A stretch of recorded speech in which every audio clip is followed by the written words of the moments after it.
Welcome back to another episode of Expats in Ukraine with your host, me, Corrie. And today my guest is from Chile. His name is, it's a long name, Sebastián Cuervoso Vackflores Schmidt. He is the former commissioner of the Chilean Armed Forces and the former commander of the international element in the Ukrainian Armed Forces. So here's my guest, Cuervoso. What's up, man? How are you? Yeah, so far so good. I mean, I'm still alive. Still alive. That's great, man. I'm happy for that. But I saw your arm, so I mean, it could have been a lot different. Yeah. Yeah. But anyways, so to introduce the guest, what I like to do is kind of like an icebreaker. It's like a this or that kind of thing. So I'll say two things and you pick one, okay? So first one, Ajiko, Ajiako, or Borsch? Oh, I think borsch. Borsch? What is Ajiako, by the way? It's also like a meat-based soup. Uh-huh. Like I think it's Chilean. I'm not absolutely. I'm just finding it's just Chilean like things. yeah. It's like a Spanish, Chilean, and maybe from other countries too. Like that we have this mix of cultures. Yeah, I'm trying to get people like an introduction to Chile and their food, maybe, and their culture. Oh yes, it's pretty funny because in Ukraine they have like this thing called chiburek. Chiburek, yeah. Yeah, chiburek, and it's actually the same thing that Chilean empanada. Oh yeah, it's very similar. Yeah. I mean, I feel like are empanadas as greasy as chibureks? I think it's just kind of the same, but inside they have a cilantro and I don't know, and yeah, the same kind of meat inside, but in a different way. Okay, next one, Andes or Carpathian Mountains? Oh, well, absolutely, Andes. Okay. Absolutely, like yeah, we always talk about this. People tell me like, yeah, I really like mountains, and they tell me, oh yeah, because the Carpathians are like it's like 2,000 meters over sea level. I don't know how many watching machines that is. But, it's like 14 cheeseburgers. We went over this before. Some other stuff in the U.S., you know. Yeah. But I say like in Chile, I really like a mountain, so I go and do abseiling, rappel. I don't know what you call it. Rappelling, yeah. Like I climb several mountains, and when they told me that they're like 2,000. It's like, oh, that's like what people in Chile go for like a weekend for a weekend with their like 6 years old children. Yeah, this is like when they walk to school. Yeah. Okay. Next, pisco sour or vishnivka? Oh, I think difficult question. I think like I'm more like a pisco sour fan. Okay. It's just like I haven't tried too many drinks in this country because I don't have time usually. So well, I'll get you a Vishnivka after this cast, okay? Yeah. Okay, last question. Santiago or Kyiv? Ooh. No, Kyiv, absolutely. Absolutely. Like, absolutely Kyiv, yeah. What makes Kyiv so special compared to Santiago? I think it's not just about this culture, this mix between things that are supposed to be like medieval, like the Golden Gate, with all this I don't know, like heritage from different, from the Cossacks, from the, like, I mean, Kyiv have like way more history than Chile. Like we are not that old. We are like a young nation. Oh yeah, but there was like indigenous people there, right? So but they left almost nothing. They took it with them. Yeah, they took them. Like, it's just like I think it's just different cultures. Like. And also the people here are so nice to me. Like I like one of the reasons why I'm still here is like because I fell in love the first time that I came to Ukraine. So that thing doesn't happen in Chile. Like, Chilean people is nice. If you get lost, they will try to help you. If you're carrying a lot of stuff, they're gonna go and grab it for you and not steal it. So, if they invite you to their house, will they make you some ajiaco? I think they will like at least give you something to eat, like depending of the season, like an empanadas, maybe just like we have like a lot of like bread with something that we call pebre. That's like a mix of a tomato, I don't know, cilantro, onion. It's kind of like chili. The Chile, not the country. Spicy? Not the country. Spicy or country? Yeah, but the country's not that spicy. It's not that spicy? No, it's not. Is that why you left? It's not spicy. Things are not spicy enough. So exactly. There's a lot of spice on the east of this country. Yeah. But anyway, so here's like the $1 million question. Why the heck are you in Ukraine, man? Oh, yeah, I mean, I will just try to go kind of straight to the point, because if not, I will talk like 3 hours about this. But yeah, like since I'm like really young and really like history, So because of that, I started to read history of all the countries in the world, basically, like maybe all the countries, and just because history tells you why you are here, why these things are happening. Yeah, you need to know the history behind it, the background.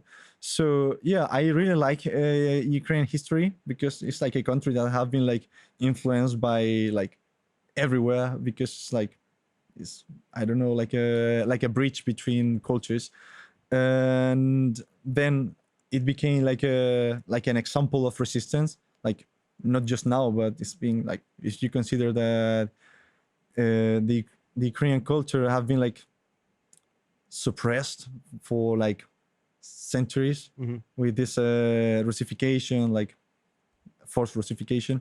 So yeah, I started to read about that. At the same time, I was like 12, 13 years old, and the Orange Revolution happened, then the Maidan So Revolution. you were keeping track of all of this back in Chile? Yeah, like yeah, Orange yeah. Revolution even? Yeah, Wow. since Orange Revolution. And I think just because of that, I started to make like friendships, like friends here, and yeah, like I made like a really really nice friend, and yeah, like, and because of she supported me like in a difficult time of my life, I just decided to do the same for her, and yeah, started to when the invasion started, I was like, oh, I need to do something. I really need to do something. Yeah. And yeah, like taking the decision of just leaving your country, living your life, living your career, and living like everything that comes with that, like just like burning everything down and coming here was kind of not that difficult, because I was sure that I wanted to do it, but it will take me time. So, and at the same time, she told me not to come here. Yeah, of course. Like, and what year was this when you were talking to her? 2022? 2022, like So the first week. engaged, The okay. first week, I was like, okay, you're gonna go there. I there was no international legion, but I don't care. Just I'm sure that they will just let me help. Yeah. But yeah, just because she told me that not to go, and she was able to escape from Kiev. She went to, I don't know, Spain, I think. I was like, okay, I will calm down a little bit, and just started to send like equipment, because I used to have I was dealer of some companies in Chile, so Okay. I was won't ask just too many questions about that. that kind of dealer. I was a dealer of like military gear stuff. I'm glad we sorted that out. So yeah, like I was just had my company, and we started to send equipment, sometimes money to some units. Just wanted to help. So Yeah. uh, So it seemed like you were very well educated about Ukraine while you were living in Chile. Like one of my first kind of, I guess, introductions to Ukraine was during the Maidan Revolution, like the Euro Maidan. Before that, like Orange Revolution, I know that now, but when I was living in the US, I didn't really know that. So maybe you're special or unique. Do the Chilean people, before like the full-scale invasion, did they care or know much about Ukraine at all? I think depends of the, like, every country has its own problems, and we are kind of far away from Ukraine. But I think like most of the people that knew about the situation here, about like at least Crimea, like people knew about Crimea being like illegally annexed. Yeah. So especially during 2014, it was like pretty popular in the news. At the same time, I remember like this thing of like these women that became kind of like a meme, because no one cared that Russia invaded Ukraine, but they were caring about like the Japanese doing drawings of her, like Oh, okay. yeah, like so like always Russia was trying to find a way to like Shift the narrative. mask Yeah. everything, in other ways, and they are pretty good at that, like, honestly. Well, of course, man. They're like experts at propaganda. Yeah. I mean, it kind of seeped into my country as well. I know. I feel like a lot of the right-wing people, like Republicans in the U.S., they're kind of just word for word repeating like Russian propaganda talking points. No, it's like super sad, man. But so you knew a lot about Ukraine. I'm super surprised because I had like a bunch of questions, but yeah, you already answered them already. But when it comes to what you're doing while you're in Chile before you came to Ukraine, yeah, you didn't explain that. You were in the Chilean Army. Like what motivated you or inspired you to join the army in general? So yeah, I joined the army in 2014. So it's also like a mix of like things that I wanted to do and also Ukraine at the same time because yeah, I'm really like I think my purpose in life is trying to help people. Like I really like to like be useful, help. Like I feel nice doing it. And at the same time, like yeah, I could have been like a doctor, but at the same time I saw like the situation in Ukraine and how there was this Budapest memorandum that was supposed to give like security guarantees to Ukraine, but instead of that, no one did anything. Everyone was like, oh, "This is really sad. This is really sad." Yeah, the situation there like should not be happening. But yeah, is someone doing something actually to solve this? No. So I realized that if something happening in Chile, like they will leave us alone too, independent of how many people just sign. So this 2014 situation in Ukraine, it inspired you to join the Chilean army? Yeah, like, wow. and I say like, okay, I want to become an officer, and this is gonna be the way to help people. And at the same time, if something happens, I will be there. I will not be running away. I will be there, like helping people when no one else wants to do it. So, what is your background in the military? What were you doing? Well, I started like a cadet, so I spent like 4 years in the military academy of Chile. During that time, I was part of the like international military skill team. So we went to compete to like different countries. I went to a competition called Sandhurst Military Skills Competition in 2017. Then what kind of military skills are we talking it's about? Like throwing guns in the air and catching them. Like it's like like triple backflip with a 84. Yeah, it's no, I mean I'm a civilian, like 300%, man. Yeah. So it's like usually it depends of each competition is different, but in general it's like I don't know 70 kilometers of rucksack march between each I don't know certain period of time. You have like a I don't know shooting like precision shooting challenge. I don't know how to call it, test. Then you have pistol, then you have reaction shooting, grenade launcher, I don't know 84 CQB, rappelling, like call for fire, tactical combat casualty care. What else? Like land navigation. So, were you selected specifically for this? I spent like every year training in the the cadet program, but also training in the Special Operations Brigade of Chile. So it just like I didn't have life for 4 years. Because it was you can do a bunch of backflips with your rifle, right? Yeah, with triple. Yes. So yeah, like we received like a lot of training from like specialist units, like as like the Commando Brigade. Special forces group. We were like always getting more and more training. So later basically it was spent 4 years traveling abroad, and because of that I got training in West Point. Trained also in a Western Hemisphere Institute for Security Cooperation in Fort Benning.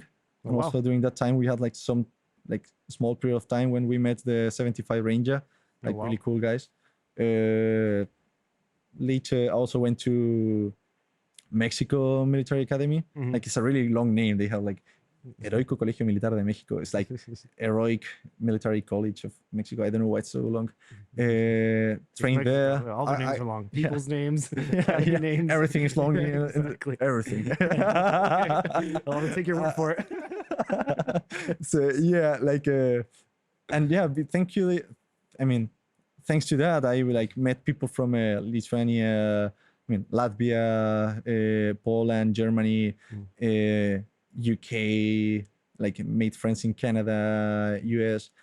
I think like almost every country I have someone that was in the military. And like, for example, in Mexico was pretty interesting too, like because it was the first time that a Chilean team went to compete. We got like the first international place. Oh, wow. And there was also United States and Russia competing. And United States got the second place.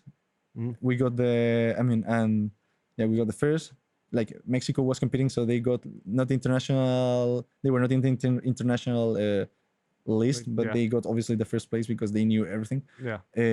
And the third place got Russia. So Fool. yeah, and I Okay. remember that we were talking. The Russians got closer to us to try to speak to us, and the only thing that I say was like, "Oh, like вибачте, я погано розмовляю українською, але я не розмовляю російською," and they were like, "Oh," and I just left, and that Oh, wow, was man. yeah. So you knew some Ukrainian before. Yeah, I knew Wow. some Ukrainian. I just stopped learning it for like several reasons, but now I'm just trying to learn it back. Wow, Yes. I don't know. It's so crazy to hear. Like you're all the way from Chile. Like you've been following the current events, like in Ukraine. You learned some Ukrainian. You basically whole life changed because of Ukraine. Like you decided Yeah. your life based on what's going on in Ukraine. Yeah, I think Yeah, so. Like you're right. It's just like I think this is the place where, if you really want to help in this right now, this is the place. Like Yeah. it's just like historically correct. People here are really, really, really nice. Like every time that I think about like maybe I should come back, I should go back to Chile because I don't know, I am angry about something, and then when I'm angry, like someone comes and just do like something good for me. It's like, oh, okay, I will stay. It sounds like you had like a really good career, like in Chile. Do you ever plan to go back? No, I think Like so. Like not even join like Chilean military. just I think it's not even possible. I think. Why? So yeah, like because yeah, I had this stuff like my career was pretty nice. Then I became like an officer. Did the I mean passed the the platoon commander course. So I learned how to manage a section, platoon, even squad level, patrol level. Passed the I don't know anti-armor the courses inside this infantry school like anti-armor, mortar. I hate mortars. Mortars, like just assault, like everything related to Well, no, recognition. I was reading also that you are like an expert in martial arts, right? Oh yeah, like it's also related to like protect myself and protect others. Yeah. I think so. Like I also like this like how to say it, like the ethical part of it. You know, like it teaches you values. So it's not. I also practice MMA, but well, MMA. maybe not anymore. But We'll in the talk about your past, arm later. yeah, I will see it later. But yeah, like yeah, this thing about like protecting people, protecting each other, being being a nice person in the end, like it's not so difficult. Yeah. So yeah, I got a lot of training in So- karate, judo. So how good would you say you are? Do you think you can take me, bro? Right now, I don't think. Okay, yeah. No, I think you can take me, bro. I've seen my moves; they're weak. Okay, I don't want to try. So yeah, like one of the reasons why I asked this because I read a couple stories about you. Like there was like a story where some people tried to loot a shop, and you kind of like stopped them.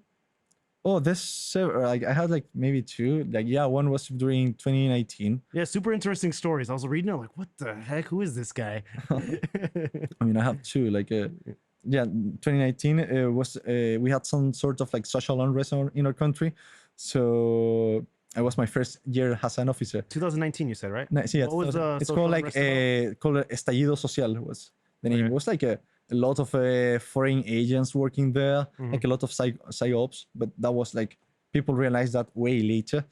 But yeah, like some crime, I don't know, crime people just decide, or I will not say like organized because it was not so popular in that time. Yeah. Just like people got together and went to do stuff, and yeah, like I stopped some people there with my unit. We did some stuff actually. My platoon became the QRF, like Quick Reaction Force of the Directorate of National Defense. Yeah. So it was like a really good position for like a first year officer that like second lieutenants are usually like known because they got lost in land navigation. That's instead of that, I was just like became like a QRF. Yeah. So it was nice, but yeah, and that was not that bad. Just got my first like Molotovs and some shooting. And then the second one was the one because I have this scar here. Yeah. It's and some other scars that now are not that relevant anymore. But yeah, like a group of people just went to assault a couple, and yeah, Why were they assaulting a couple? Just to like rob them? Or? Yeah, they tried to, I don't know if kill the guy, but at least stuff him. Wow. And yeah, these guys were about to leave, and I was trying to calm the situation. So I was about to give like first aids to these guys. These guys referred a couple. Yeah. But in the end, these three guys just decided, these three thugs, I don't know if that's the pronunciation. Thugs, yeah, just they decided to like assault me. Well, and I ended all up, three at the same time. yeah, like kind of the same time, because they were all together, but one went first and tried to pull like a knife on me, and yeah, Wow. it didn't end well for them. Like it didn't end in a nice way even for me. I also got Well, what happened? How'd you do it, man? I see it in movies all the time, but how's yeah, it yeah, go, like in real life? I like throw a case, like not going further in details, but yeah, I ended up stabbing one of them with an own knife that he stabbed me. He stabbed you. He stabbed me, yeah. The first guy stabbed me, took the knife out of me, stabbed him, broke the leg of one of the guys. I just step over, kick basically, kick their knee, so their knee like bend in the opposite direction. Kick the balls of one of the guys. Like obviously, yeah. Instead of, this is not like a movie, so I was not trying to do like the backflips you learned. Yeah, the backflips I learned before. So I just like decided just to go directly to the balls. Yeah. Like Sometimes also you like gotta Krav do Maga training. Yeah. And just broke his jaw like with later with an elbow. Was kind of traumatic experience actually. So, but it wasn't. I mean, was good because everyone stay alive. The people that was with me survived. This guy survived. I went to hospital, got like So what happened to your eye then? Like, also because one of these guys hit me with a glass bottle, and the glass obviously broke in my face, and it cut it all this way. So it got almost like hit you like right square in the face like this? Yeah, like this. So yeah, it was pretty nice situation. So ended up like going almost bleeding out, going to the hospital. I got like a emergency surgery. Later I got like a second surgery and third surgery for like recovering vision of my left eye. Like I now have 100%. Could you see like? Yeah, 100%. So everything's okay. Also got a surgery to fix this because the first one was really ugly. I'm not beautiful anyway, but yeah, during that time was like way uglier. And they did like a plastic surgery, fix this. And during that time, this Ukrainian girl was supporting me. So yeah, this was in 2020, and all this process lasted until 2021. So I spent like PTSD, obviously, because bleeding.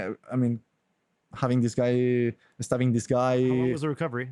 Like 1 year. 1 year, okay. So between like going to surgeries, therapy at the same time was a really difficult time in my life. So at the same time, I was just trying to do something good during that time. I ended up translating a book for like a Italian guy called Alex Pinecci. That's like a Peshmerga guy. So like did a lot of stuff just to keep my mind busy. Yeah. And yeah, this girl, let's call her Diana. Diana helped me a lot during that time. So for me was, yeah, I wanted to do something for her back. Yeah. Then when it comes to you going to Ukraine, you started delivering aid. Yeah. Like this, like in 2022, right? In 2022, I was not. I thought about going there. I mean, coming actually. I just remembered I'm in Ukraine. We're still in Ukraine. Yeah.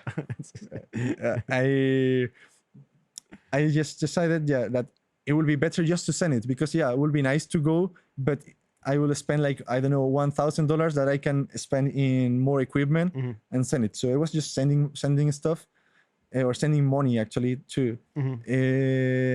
And then I just decided to go and visit this friend that she was living in Germany. Diana. Yeah, Diana was living in Germany.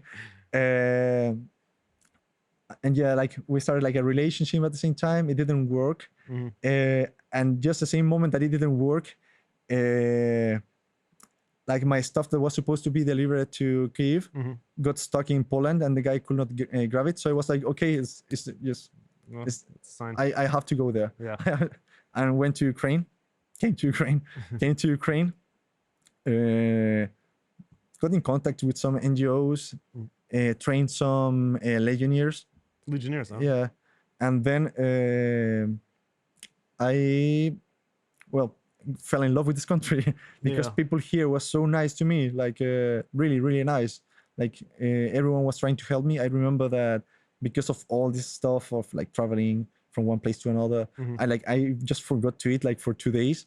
And when I was in like my first 10 minutes in Ukraine, we stopped in I cannot remember, like a service stuff, just Station, the gas station. a gas station. Sure. Yeah, like I will not say the name of the gas station, so they are not paying for this. It's like OPSEC. It's Secret OPSEC, gas- secret gas station. secret one, Yeah. secret gas The one the station. Russians know Yeah. about. and yeah, like I was trying to buy something, but I could not speak Ukrainian, Okay. and I don't know why I just forgot how to read Cyrillic when I knew it. Yeah. So I was just, this is a hot dog, but this looks like a hot dog, but this is Oh, you put it like in the in bun the like wrong this, way. yeah. So I'm sure that's not a hot dog. And I was like, oh, like dajte budlaska ce. And this woman was like trying to explain me something, and I could not. I Understand was it. like, you know what? Don't worry, I will not buy anything. I was just starved to death. and I returned to the bus. You almost died because you didn't know Ukrainian, right? You just couldn't eat. So I returned to the bus, and I was just like, okay, I'm gonna do like something in Chile we call the poor diet. It's just sleep, and I did. Who needs food, man? And I went to sleep, and then someone like touched me, and I was like, do you want my wallet? No. Oh, I thought he said that to you, and I was like, oh, wow, what a nice guy. No. He told me, and it was like a children, just I don't know, like 12 or kid, yeah. a kiddo. And he came and he gave me like the hot dog that I wanted, and then like her mother came and gave me like a bottle of water, and 10 minutes later another like women came and just she gave me another like a sandwich or something. I Oh, was just wow. like, oh well, wow, like these people is like having a way worse time than me. Like Yeah. like my life is not destroyed, but even so they're just helping me because I came all the way here. And yeah, Wow. that meant a lot to me. And doing that stuff just like repeated over and over all the time that I was here like the first time, and it's been repeating constantly. Yeah, I've traveled like a lot. I lived in like a few countries, but when it comes to Ukraine, the hospitality here is just Yes. unreal. It's, I don't know, it's like top notch. Whenever Yeah. I go visits like my girlfriend's parents, like or grandparents especially, they're always feeding me and yeah, make sure I have everything I want. Is Corrie okay? Is Corrie okay? Like, no, it's the hospitality here is like great. So, Yeah. like some days ago, like actually we got stuck in the mood with some friends. Stuck in- where? Stuck in the mood. Like we were like just Oh, mud. mad, Mud, yeah. yeah. Just, sorry, I'm not Yeah, a English, exactly. native English speaker. Like yeah. So yeah, like we get stuck in the mud. Mud. And- There you go. Good job. B2 now. Yeah, It's B2. finally, I need my diploma. So we get stuck in the mud, and we were like literally like covered. It was water, not mud, and like some Ukrainians saw us in the countryside and came with a tractor. Really? Yeah, and just put us out of the. It's like somewhere in the east, or is It was not so to not that to the east, like oh, yeah. middle term. Middle East. Okay. Middle Like East. Dubai. It's- So yeah, like so that's always like Ukrainians when you need. I mean, they are always like open to help, and that's pretty Oh, yeah. cool. Like in there, yeah. well, especially like someone like you. You came to Ukraine and you were delivering aid at first, and then you joined the army. When was this kind of transition from like I want Oh, to do yeah. something more? Yeah, because came here the first time, went back to my country, returned to work in the army as an officer. So just doing stuff like officer stuff, drinking tea. Drinking Cheerio. Just doing, and I was like, okay, I am single again. I don't want to. I did enough. I think I don't want to think about this anymore. I want to focus in my career. But then I don't know.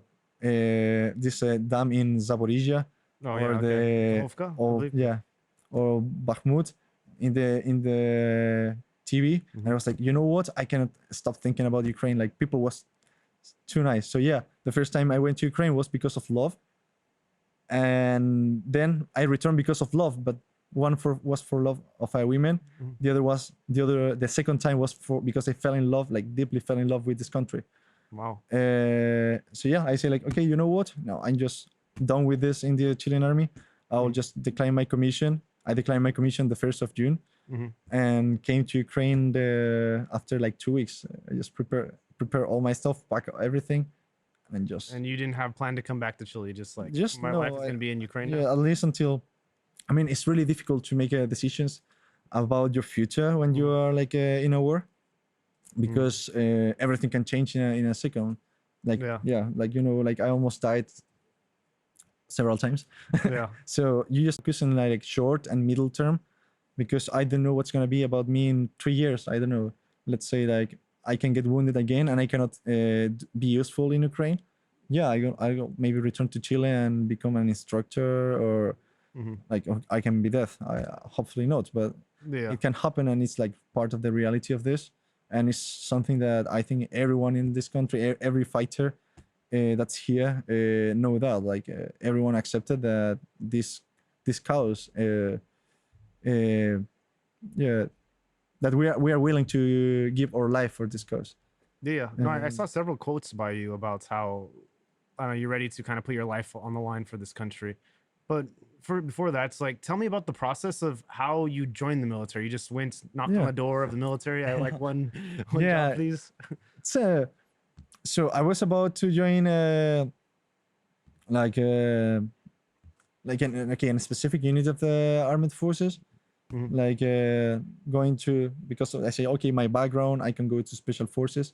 But then at the same time, like some friends were going to another unit, and sometimes like, okay, it's cool to be with your friends. And they're from Chile, or you? No, from United States. Okay.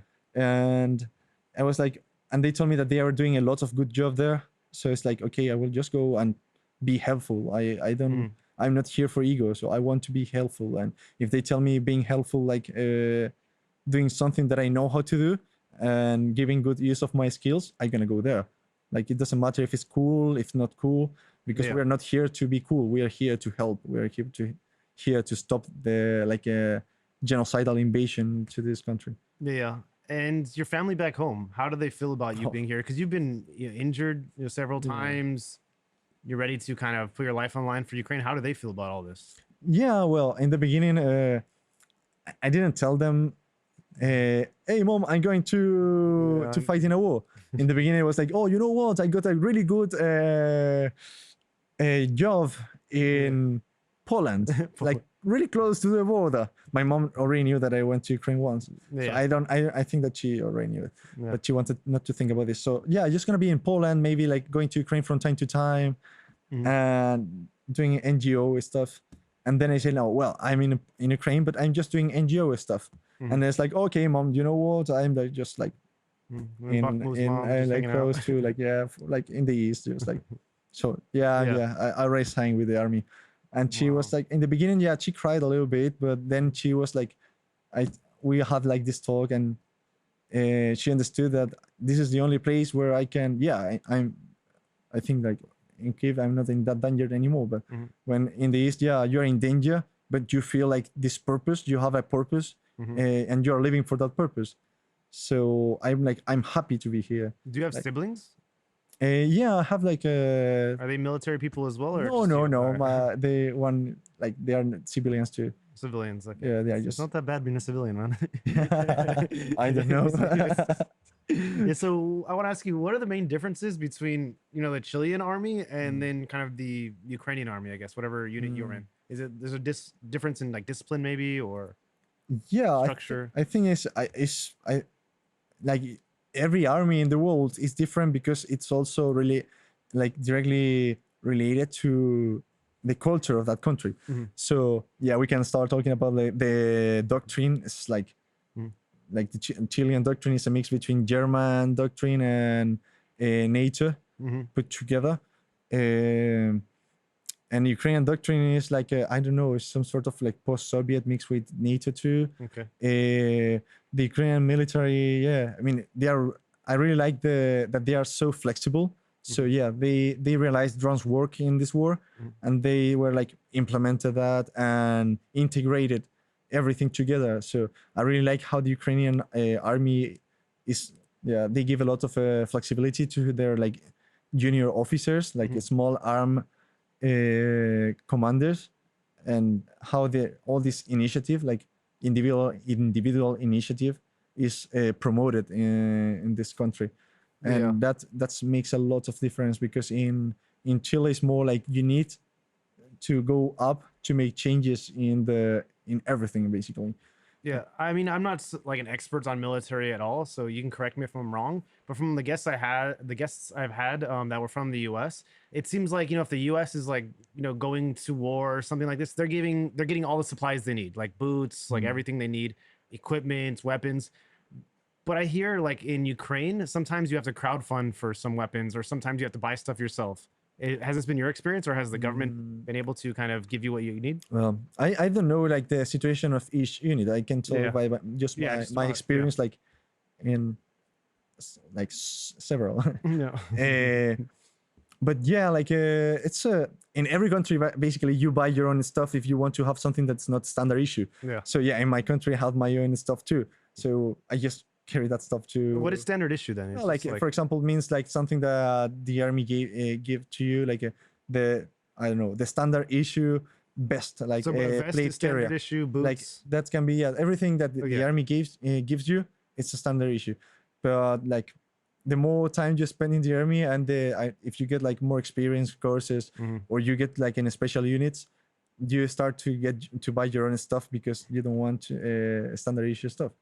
So yeah, in my case, like, and I think everyone buys their own stuff, and it's the same thing in Ukraine.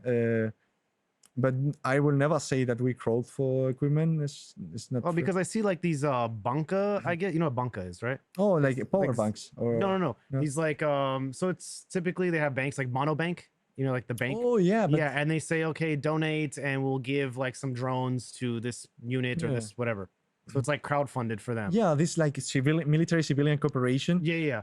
I think it's it happened in Ukraine. It's also because the population is really like concerned about the safety of its own people, so they try to support with drones. That it's like I think the official way to get them is like long, because it requires bureaucracy.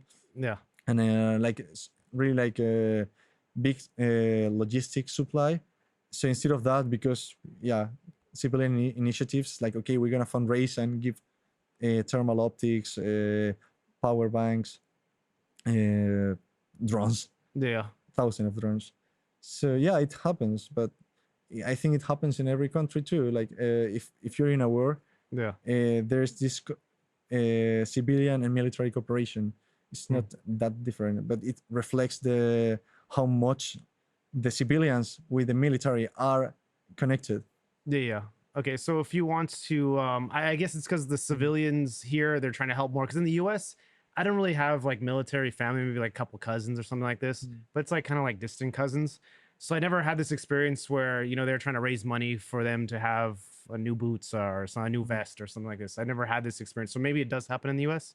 I'm not exactly sure, but maybe it happened in Vietnam. Maybe it happened in the Second World War. Okay, Like because since I mean, you have like asymmetric wars, but not something like this. So I don't know if in your last symmetric, like literally symmetric full war, like I don't know how to call it in English, it happened or not. But that should be the way to to compare it, because it makes no sense to compare it with Afghanistan, because it's absolutely different.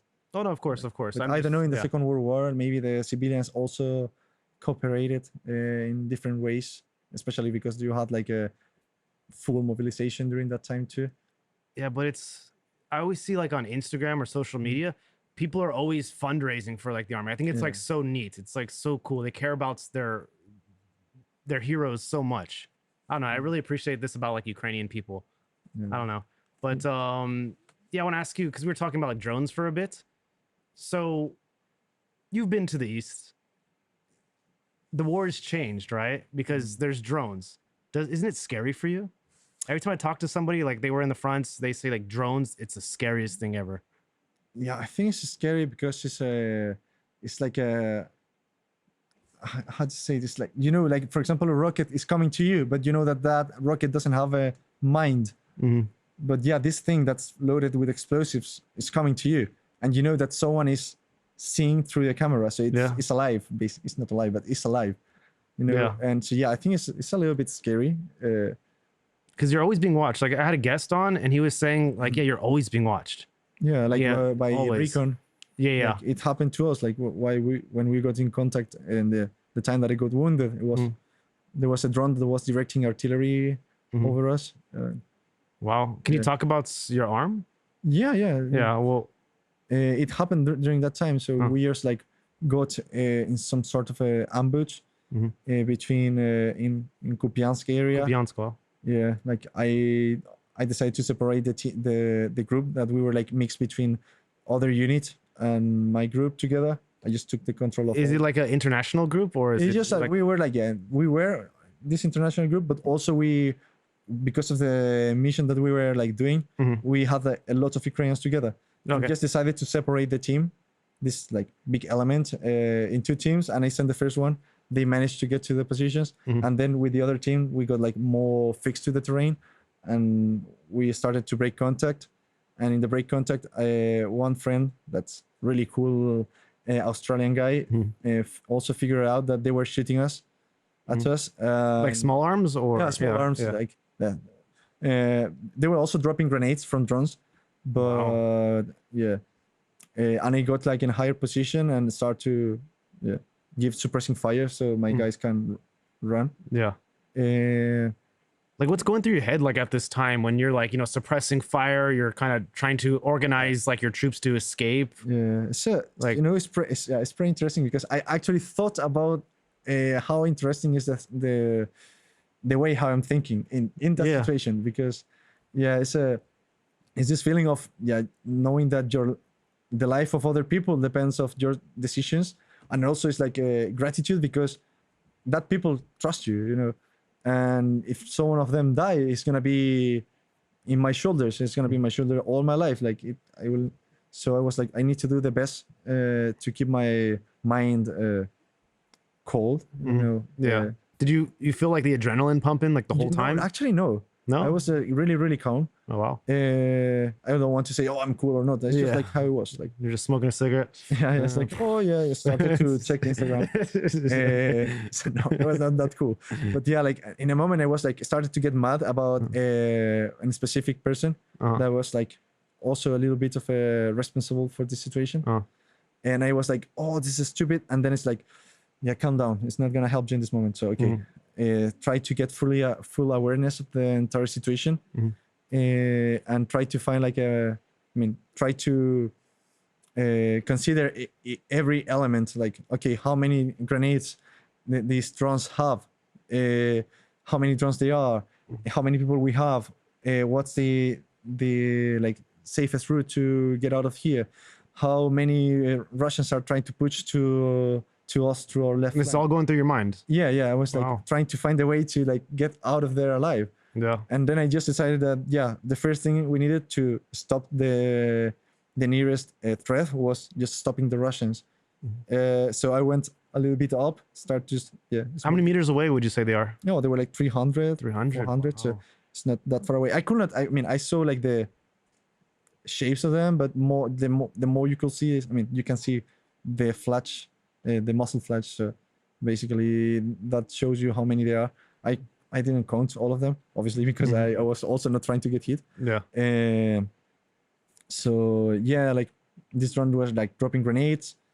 The artillery started to fall on us, and some Ukrainians would just wanted to fix to the terrain. And I say, like, if you want to survive, you should not fix to the terrain. You need to keep moving. I'm not sure if I took the right decisions or not, and it's really difficult to know it. You know, like the result is that we were all alive. So yeah, like we broke contact one time. I got hit by a grenade. Like, what do you mean you got hit by a grenade? Like a bomb. Drone drop. Yeah, like a drone. Yeah. Isn't it crazy to think about? Like, there's probably a video of this. Yeah, I was trying to find it. Like, I entered. Okay, I don't want to say that later. I entered in the social media of this unit. Yeah. The Russian unit to try to You know find which unit? Yeah, I How do you the know? unit.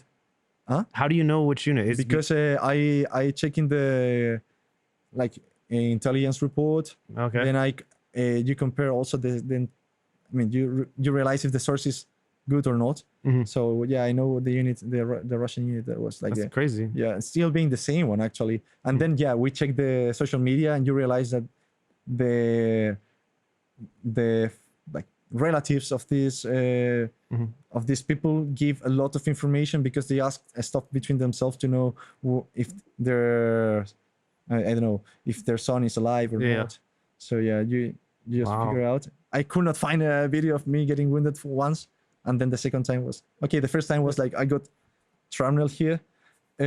Just grab a tourniquet, put it here, and tell the guys. So you did the tourniquet yourself, just yeah, like yeah, just tell them like I'm hit, like just like really calm. Maybe I'm gonna try to get the video because I had the video of me getting hit. So it's like I'm hit, and they ask me, oh, where are you hit? Oh, ruka, like in the arm. Yeah.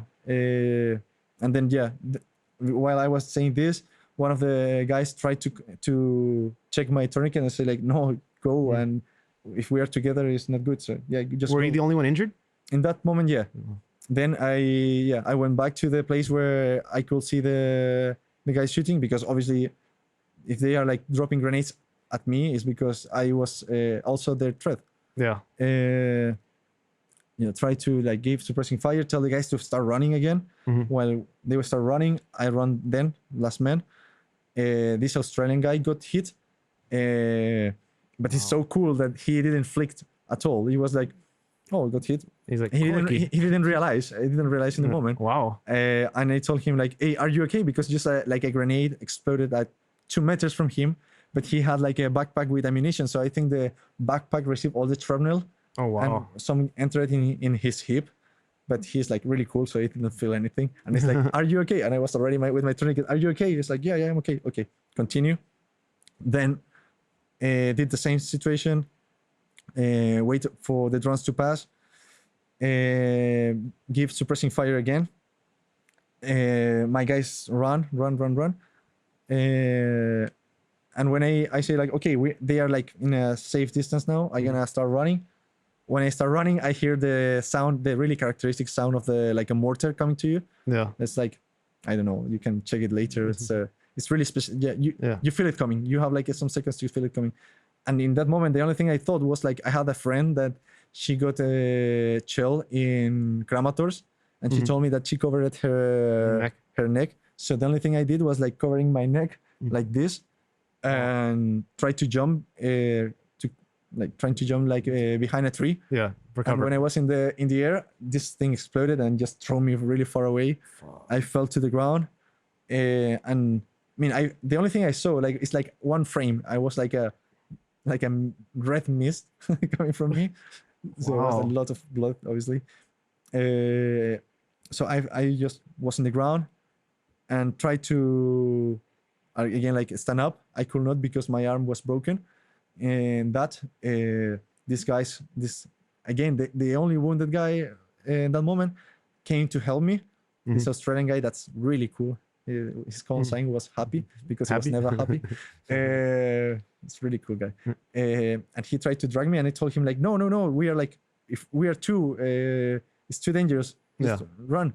And then I just like saw, and the rest of the team and the Ukrainians that were there were stopped also, and they were like staring at me like, oh no, this guy died. And I told them, what are you doing? Run. Wow. And they continue running, and I told like my friend happy to run too. And it's just like I lied to them. I say like, I can't run. I didn't know it in the moment. So I just like roll over myself and check that I can run. And I started running, and thankfully I got hit by the grenade first because I already had that tourniquet here. Oh wow. So this tourniquet, the first hit saved my life basically. Oh wow. And also I also received some shrapnel in my ribs, but stopping the bone, so it didn't give me pneumothorax or anything.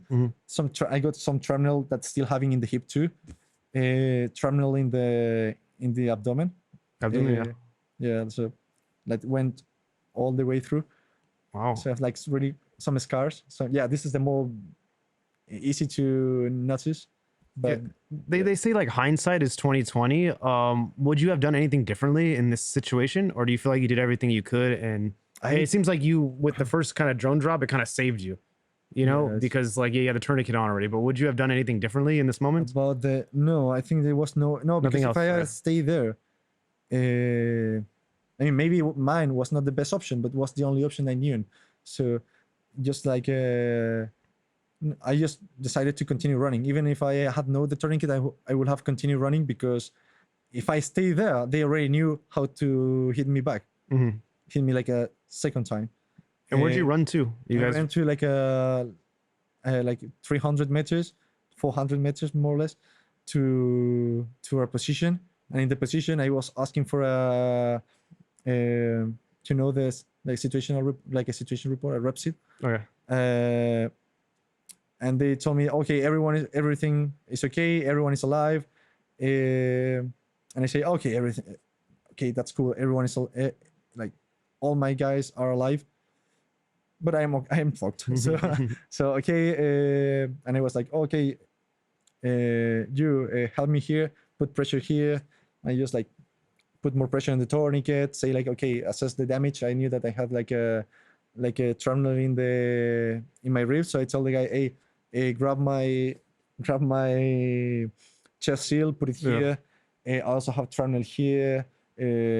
Help me to put the like an Israeli bandage in this area. Wow. So I was like trying to tell what to do to the guys. Then this like medic came. It's like medic, and he was doing his best. Like he also went for like all their way through the trenches under like artillery fire to make me a tea. Really? Yeah. And then it's like, okay, one of my friends gave me tranexamic acid, so that thing stopped the bleed. I remember that. So yeah, we treated like mostly everything, and I was just trying to keep my guys like calm. So I remember, okay, like let's say Artem, and I had that really big hole here, and I asked Artem, how is my elbow, just to know like what we need to do. And he told me, no, Sebastian, your elbow is gone. And it's like Artem, shut up, you're not a doctor, so shut up. And just like tell me, is there a hole or not? Yeah, okay, Artem, I think I will never say this to someone. I never thought that I will say this to someone in my life, but put your fingers inside me. With pleasure, sir. And yeah, he grabbed like I gave him my Celox. That's like a hemostatic agent, and he put him, and I told him like, okay, start putting pressure here, pressure, and ask the medic if he has some splint just to immobilize the elbow. Later, I was like, I lost a lot of blood, so tried to find a way to stay warm. The guys tried to put me inside the sleeping bag, but at the same time, I was not that bad. So I just say like, okay, give me a rifle, because even if something is coming, I can still like shooting. So yeah, stay with the rifle, waiting. Also some drones started to drop grenades in our position. Oh wow! Yeah, it was really like. So how did you get out of there then? Like, how did you get to the hospital? We wait until like for 1 hour or something, 1 or 2 hours, until like there was like I don't know, the amount of artillery and drones like decreased a little bit, and we took the chance and went back like some 100 meters to a blindage. That's like a shelter. And in the shelter, this also a medic came with us, and we started to say like, okay, because of the tranexamic acid, maybe we can change the 2 tourniquets that I had. Change that, make a transition, and have like just compressive gauzes. I think that's the name in English. And yeah, like also they recorded that because that means that I needed to repackage all my wounds. So just put inside every wound. And I told the guy, okay, Artem, he really loved to record everything. So if you want to, just start recording this, because it's going to be pretty interesting. And he said like, the doctor says like, I'm so sorry. I'm so sorry because this is gonna hurt. And Yeah. I say like, just do it because I it's gonna hurt, but I'm gonna be alive. And I say like, okay, listen pretty well. I'm gonna sing, and no painkillers at all. Yeah. Wow. Like, and I just thought about how to keep myself like calm. Is just think. I mean, try to do something, and I just started to sing "Con te partiro" in Italian. How does that song go? How does yeah, the song? pretty good. Yeah. No, how does it go? How does it go? Can you sing it? Con te partirò, su navi per mari che io... Yeah. Well, man, you have a nice voice. I'm sure they loved hearing that. So, yeah, and they started to package everything, and he told me like, yeah, and you know that if we don't do this, we're gonna have a lot of risk. And I was like, yeah, of course. Just try to keep everyone calm. Yeah. I made some people laugh. Actually, that was pretty nice because the Ukrainians that were around us, they were also like, oh no, these guys got wounded. Like, what can we expect about us? So it was like, this can happen. Like, it can happen to anyone can get wounded in there. Well, explain that. Like when someone comes back wounded, like the morale kind of like lessens. Yeah. So I was trying to keep the moral high for everyone. Like, it's okay. Like, and one of the guys said like, oh, maybe you're gonna lose your arm. It's like shut up. Like, you are not a doctor. And it was just I had 94% of feeling oxygen in my blood in my finger. I don't feel my finger anymore because of 2 hours of tourniquet, and also because of nerve damage, obviously, in that time. And so my arm was like really cold, but it's I knew that it was alive because of still having oxygen. So it was nice. So just like keep the march protocol in my mind, trying to do stuff. Like, I knew that it was already like daylight.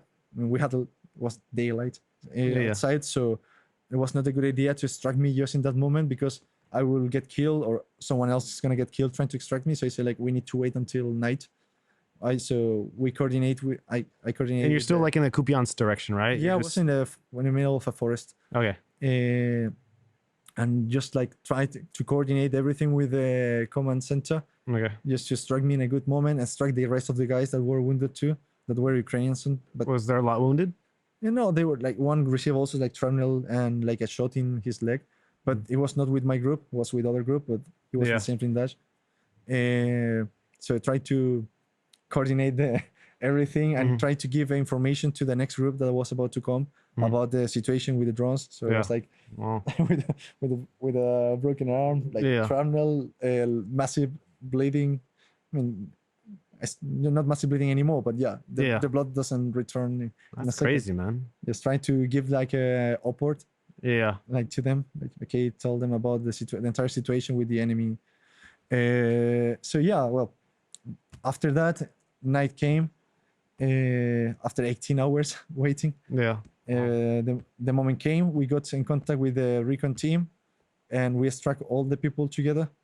I got to like a stabilization point, and they told me that they needed to extract some shrapnel from me in the moment, and they say, oh, we will not put it like general anesthesia. We're just gonna like put some sedatives. I don't know the name. Sedative, okay. Yeah. And so you're gonna be awake, and I told them no, and I just fall asleep because it was like 3 days without sleeping. There was no, so I was like, I'm sure I can sleep in this situation. Then you ended up like in a Ukrainian hospital somewhere. Yeah, I went to Kharkiv. I spent some days there. Was pretty like how are Ukrainian hospitals, man? I mean, depends. Like depends. Obviously, that hospital was like getting wounded people every day, so it was like more like a psychological drama. Like trying to talk with the other Ukrainians that were like some of them were with PTSD. I was really like angry, so I had PTSD in the past, so I know how to deal with this. Started to write everything that I was feeling, trying to keep myself calm. For someone that's never had PTSD, like what is it? It's just like okay, what is the feeling? It's like post-traumatic. Yeah, I know what it is, but like, what is the feeling you have? It depends because it can be like anxiety, it can be like depressive, it can be like some sort of how to call it, dissociation. Dissociation, okay. Yeah, so you can have like these things playing with you at the same time. Yeah. Like some people get really aggressive, and also because of some people lost part of their body, so they are like angry about the world, angry about everything, and nothing else matters. So like sometimes you get hyper reactive to some stuff, because even when your mind knows that you're not in danger anymore, you still feeling threat everywhere. So yeah, for example, in the past, it didn't happen this time, but in the past, for example, I don't know, if someone with a knife was coming to me, even like in a barbecue, like immediately I will like become really alert. And in my mind it was like, mate, you are in a barbecue. It's normal. But, so you have like this also like conflict between yourself, like calm down. This is like normal, but it's also like the like it's not your conscious part, the conscious part of your brain that is like taking these decisions. So the same happened there. Like there was like a guy that was like really aggressive with the nurses, and he lost a leg, so it makes sense. And I was like trying to call him a little bit, and we start talking. Like he spoke English, or you? No, in Ukrainian. Okay. Like also like asked for like a cell phone in that moment, just to try to talk with him or with his cell phone. Yeah, it was pretty nice. Do you think that's like there's going to be a big problem with people coming back from war with trauma, like in Ukraine, like say once the war is over or something like this? When the war is over, it's a problem. I think it's a problem in every war, like not just Ukraine, obviously. The thing comes also like a cultural because this is what I was gonna say. Like in Ukraine, it's it's like machismo. I don't know if you know. It's like the men are like strong. They're not supposed to ask for any help. But they deal with everything on their own. Yeah, but the thing now is that it's like a, how to say, it's like a, it's not an individual trauma. It's in a lot of people, so it's easier to say like, you know what, I'm not okay, because there's more than one guy that's feeling the same. Like every soldier has at least some experience. Everyone has lost a friend, a brother. Everyone has seen that people. So I think that's now it's way easier to address this problem. Like in Chile was also difficult because we haven't been in a war in centuries, in like 130 years. So like when someone has PTSD, it's like, oh, that's really weird. And Chile started to develop like the PTSD program after like an incident in the Andes where like 30, I think, or even more NCOs and soldiers died in a snowstorm. So because of that, we started to develop that. Then this awareness was raised. In Ukraine, it's going to be because of this, because you could realize the behavior of the people change with time. And there's like several ways to treat it. You can talk with your people, and that's why the leaders should always talk with their people. And later when the war ends, it's gonna be okay to address it and treat all these people at the same time. I mean, treat us, because I also include myself in this group. But right now it's difficult because like your mind tries to armor itself, so you cannot try to open it that if you want to continue fighting. And I just have a question. Russian people, they tried to kill you. How do you feel about them? That's a difficult question, because I came to Ukraine not because I hated Russia. I came to Ukraine because I care about Ukraine. Like I love Ukraine. In the past I didn't hate Russia. So I'll say, like, when there's this discussion about the good Russians, the problem comes that it's difficult to believe in good Russians after like they stay silent about this situation. I think that every Russian that step in Ukraine should die. I'm like 100% sure about that, because no one invited those Russians to come here except the Russians that are fighting for Ukraine. What would a good Russian be doing right now? Helping Ukraine, like basically fighting here. Maybe like I know about like some Russians that are like sending money to Ukrainian units, but how can like 10? I don't know. Like good Russians should be doing something. Partisans in their own country trying to like. It's just, for me, it's the same. Like try to put it in a really like a basic example. It's like if you are in a class in the school and there's a bully that is hitting someone, and you are there like just looking at that, you're just also part of the problem, because you are doing nothing. Like, and if you are a friend of the bully, then you are absolutely directly involved in the problem. So like I think in a school I would have tried to stop the bully, and just beat the shit out of him. And Yeah. here I'm trying to do the same. Well, it seems like, ever since we started this conversation about who you are, it's like you're always trying to help someone or some place or something. You have this about it's part of your character, I guess. You can't just stand by and just let bad things happen. Yeah, it's just it's such a great characteristic, man. Yeah. But yeah, like for example, I don't know, like I was in the beginning when I didn't shoot anyone, like it was like really I thought I will not try to dehumanize the enemy. I want to think that the enemy is still being a human being. But after like being in Izium, for example, having friends in Bucha, in Irpin, and you hear what they did, and you see it with your own eyes. You see how they rape, how they like kill people in, for example, in Izium. Like a woman was trying to help us to clean a house, like a basement to live in a moment. Yeah. And one day she disappeared, like for some days, and she returned and told us that they found the body of his father, like a 70, 80 years old man that got beaten to death and then thrown in a massive grave. It's like, you don't need to dehumanize the Russians because they are dehumanizing themselves with the things that they have done. Like, why do you think they are capable of doing this? Hate. Just hate. I think it's why don't they have empathy? Like it's difficult to. This is something that I learned in the past with all the situations. Like, it's really difficult to put your own values, your own system of values in other people, because they don't have the same values than you. So they maybe like the Russian culture is more about like dominance. It's more about power. It's more because if you think like Russia is big enough, why they need more territory? Why they need even Ukraine? It's just like they are never happy and they need to assess some dominance in other people.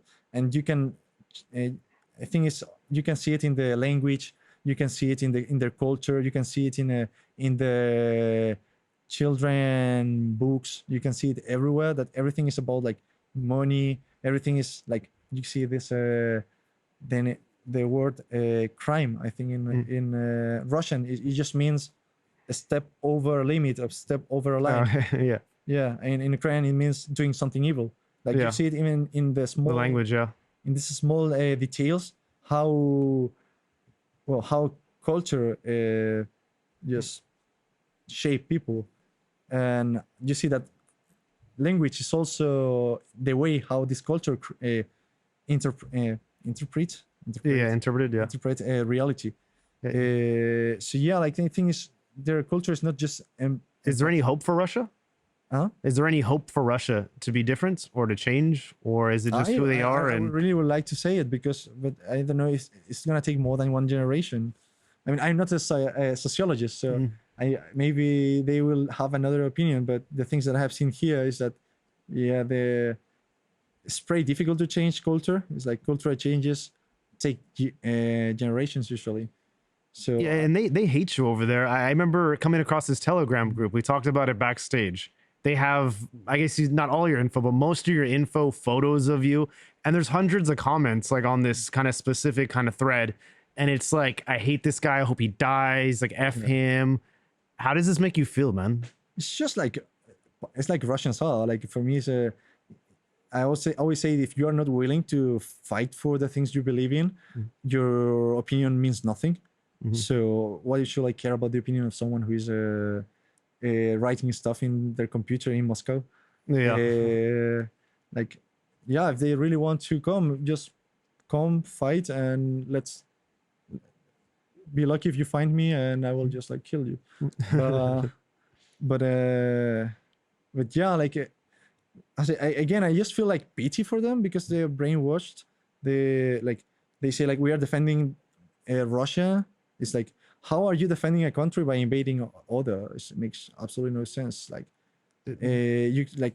critical thinking is something that needs to be developed, and if all your system is made to suppress critical thinking, is impossible to. But can you blame them at that point then, if they've never developed this skill because of propaganda? Yes, because it comes from yeah, because you also choose to believe in propaganda. You know, we were talking yeah. about this with some friends that work in psyops. That yeah, you can say it even like, if let's say that I say to people like, yeah, well, I destroyed 3 tanks and captured 1 by myself, and if people believe that, yeah, it will be my propaganda, but also they were open to believe in that propaganda. No, okay. You know, the same happened with them, like Russians. like- They choose to believe in this, and they have all this stuff of like Russian soul, so they are superior than other people, than other yeah. countries, because they have a Russian soul, and Russian soul can be changed for supremacism. It's basically the same. Like every country that decided to invade others and start genocides always considers themselves superior than others. Yeah. And you read about like Russian soldiers, I mean, even Russian civilians, they're saying like, yeah, I will be open to go and fight in Ukraine and torture people. And I'm like quoting a video that I saw, and I'm open to torture these people because they are Nazis, and we should torture Nazis. And it's like, mate, if you are open to torture someone, you are like becoming the thing that you want to fight. So yeah. obviously, I will say like, there's no like, yeah, they think that Ukraine is like a Nazi empire or something, and it's like, yeah, oh, sure, the 60 years old babushka that died because of you execute her was, oh, absolutely Nazi. Like, Yeah. it's just like, yeah, you rape all those 14 years old girls. Yeah, they were absolutely Nazis. It's like just trying to convince themselves that they are not monsters, when they think there's nothing that, like, yeah, I say like, I hate Russians, but I will never touch a Russian civilian. I will never damage a non-combatant, like, and that because I don't want to be like them. Yeah. So do you see yourself, helping Ukraine as long as there's a war here, like any capacity? I think that even after the war, I want to continue helping. Like, I have a degree, like well, it was supposed to be. It's like I have a degree, like a postgraduate degree in disaster risk management. So after the war, I want to be part of the rebuilding. I want to be maybe even continue training forces. Maybe, well, if I learn the language and I get nationality, maybe try to train officers with my knowledge of British doctrine, American doctrine, Chilean doctrine, and the Ukrainian doctrine all together, and try to make something good.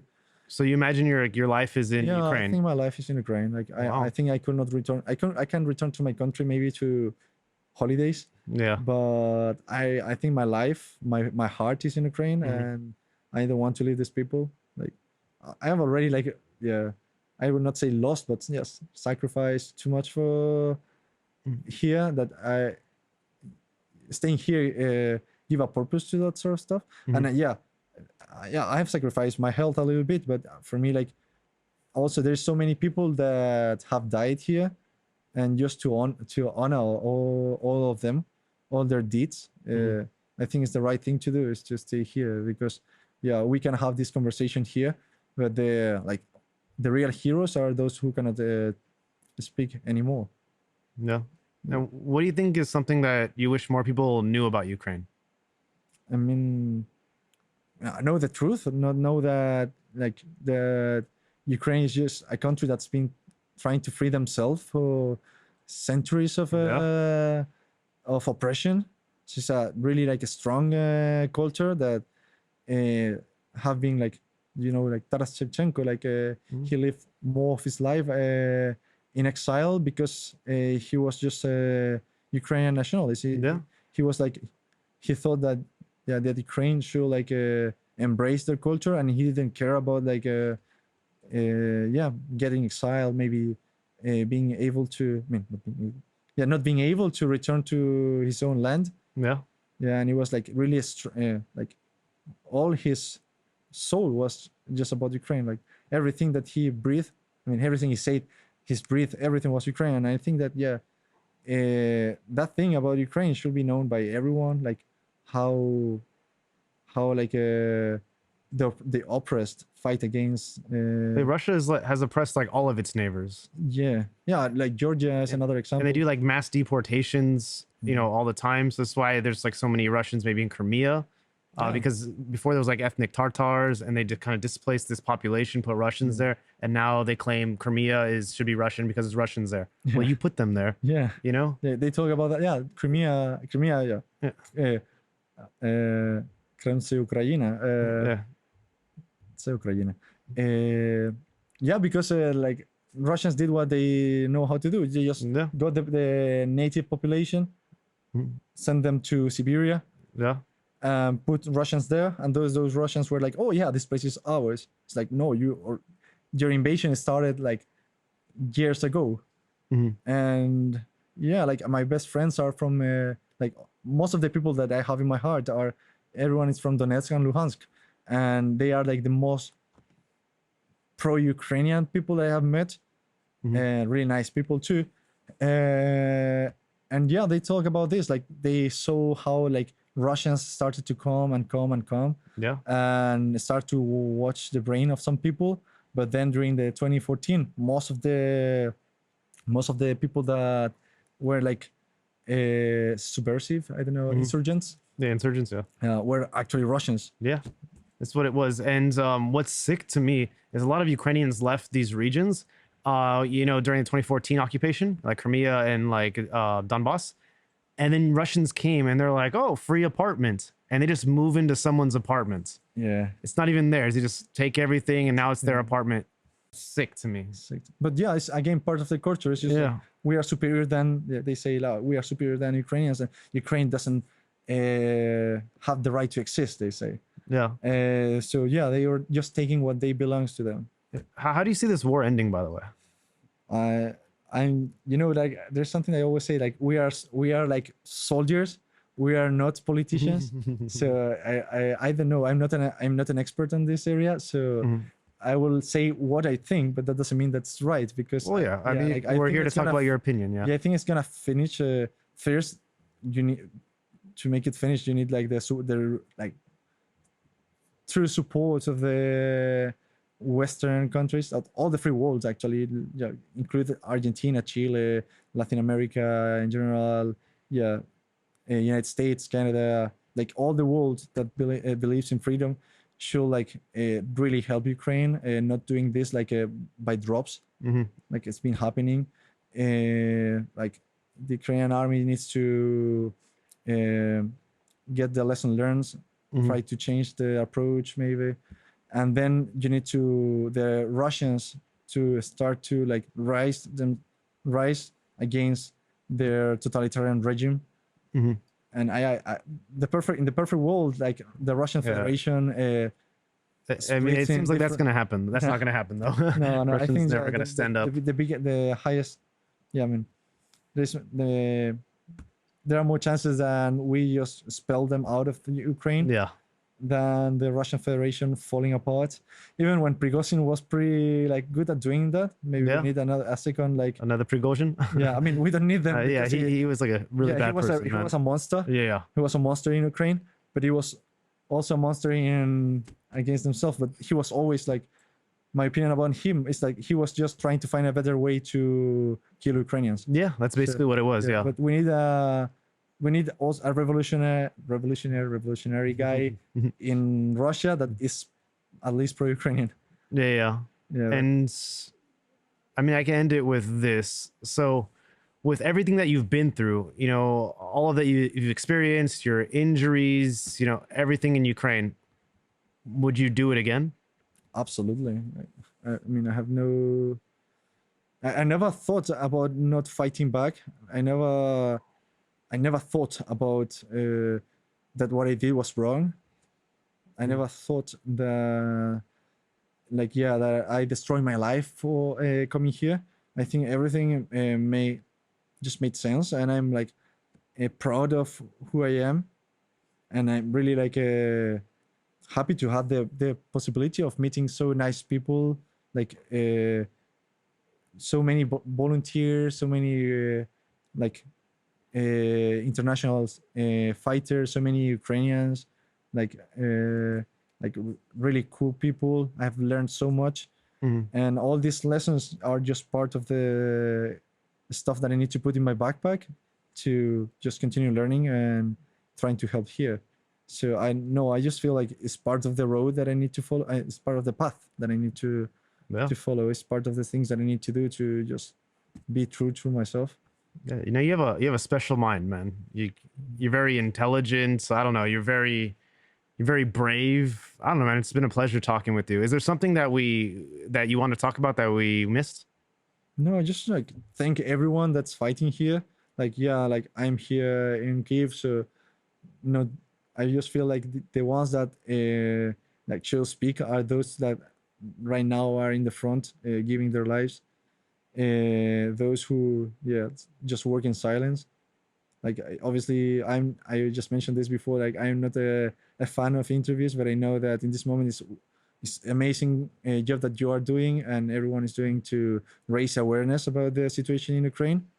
Like and thank everyone that is doing stuff here. I mean, it's people like you that are like the most inspiring, man. I don't know. I feel like if people listen to this whole podcast, like your story, I don't know, they'll be inspired to do something. I'm just here to facilitate your inspiration. Yeah. But okay, so if you want to here's like the end. If you want to plug anything like your socials, maybe some organization that you're close to, you can just plug it here in this camera. Okay. Yeah, if you want to. Well, my social media is Cuervoso. You can just put it here. Yeah. It'll be there. Exactly there. Yeah. Perfect. I don't know. There's so many NGOs that I know that if I say one or two, I would like being not mentioning all of them. Like I know like International Aid Group, Atlas Global Aid. I know lots of I will, like as I mentioned before, I don't want to say one because I will not be mentioning all of the organizations that from United States, Ukraine, like Bonn helping me also with Bonn, and Atlas Global Aid helping me with my treatment. In Germany, this international aid group, they helping me in also to treat the treatment in Germany that I got, helping me with fundraising. So like there's so many NGOs from so many places that have done a lot to me, like Ukrainian NGOs that raise money for my tickets to go to Germany. Like I don't know, I cannot say like enough names here. Yeah, I mean, whatever you mentioned, we'll put like a link to it in the description of this video. Yeah.